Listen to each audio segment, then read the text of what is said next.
Trésor Pembele, Berado Prince Zamunda. Omonia, allez, Bikunda, gel, Série Mokiana, Beta Yango. Trésor Chimbalanga. Bonne année à Bateau Soigna, Momodogo, Franco Ferry. Bonne année à Bateau Azana Kim. Bonne année à Bateau Azana Luanda. Bonne année à Bateau Azana Brazzaville. Bonne année. Toujours tiens au monde. On va voir Karaté. Projet festival de Cannes accès du local bling. C'est le mode. Bana Kim, Bana Sefa. Le staff de Motokoudjan Franco Ferré à travers le monde. Joyeux Noël. Joyeuses années 2015. Merci pour votre soutien, pour tout ce que vous nous apportez. Bien et du positif dans notre projet. Donc, bonsoir à tous ceux qui vont nous suivre. Moi je me présente, je m'appelle Jimmy Malunda. Donc on est venu pour l'album Festival de Cannes qui va bientôt sortir. Donc pour tous ceux qui aiment la bonne musique, la classe, le luxe, les bonnes choses, je vous invite tous à acheter l'album. Donc voilà, bonne fête à tous, bisous, au revoir. Bonsoir, je m'appelle Monica, on est là ce soir pour la finalisation de l'album Festival de Cannes. Je veux dire que Zoïne date 2015 bientôt. Je vous souhaite à tous un joyeux Noël et puis une bonne année. Donc je veux dire que cet album-là, c'est le meilleur. On a déjà écouté tous vos albums, les albums des retraités, c'est fini. C'est l'album des jeunes. Donc je veux dire que merci à tous nos fans. Et puis n'oubliez pas d'acheter l'album qui va bientôt sortir. On vous attend et merci beaucoup. Bonne soirée. En 2015, la meilleure V. Là-bas tout. Attends, Bazaki contre le Modogo Franco Ferry. La meilleure V. Là-haut, tout avec la polémique. La meilleure V. La musicienne tout. Yambo Canabiso, la meilleure V. La meilleure V, la bâtonnion.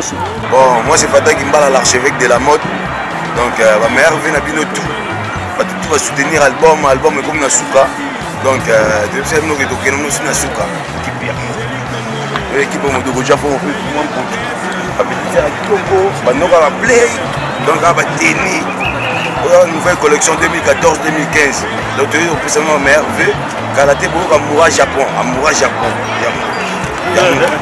Donc, on a fait 6 mots là-bas tout. On a fait ça qui nous va au Japon. On a fait ça à Bruxelles partout.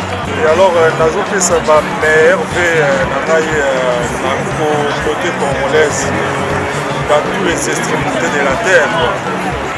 D'abord, nous avons fait ça aussi la Sandra Moseka, mes enfants aussi. Et puis, en 2015, il va y avoir un festival de Cannes de Motokoudjan Franco Ferré qui va sortir pour Yoka Nias et Pelé et Mamioua dans le texte vraiment pas chanceux, il y a danger quoi. Donc en tout cas, nous on le ça la meilleure vie, la master tout, la mélomane de la bonne musique. La PCBino va essayer de faire une autre fois. Bonsoir à tout le monde, c'est Yannick Boutou, la vintage. Je souhaite mes meilleures vies à tous les fanatiques de Motokoudjan Franco Ferré. La bonne musique, bientôt dans le bac, album Mino, le festival de Cannes. Donc, je souhaite mes meilleures vies à tout le monde. Merci. Vive Motokoudjan Franco Ferré. Festival de Cannes de Motokoudjan Franco Ferré, bientôt dans le bac.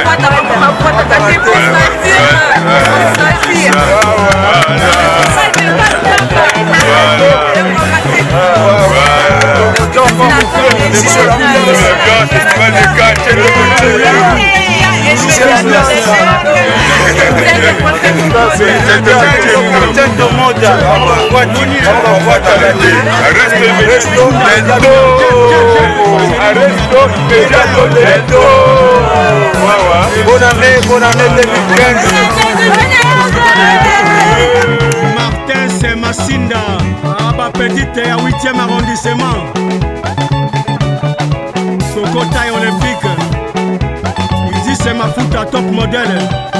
Tigre Kinsala, Jennifer LG, Mimi Tonga, Celo Gino Mavadito, Papi Bangae, Amigo Tiene.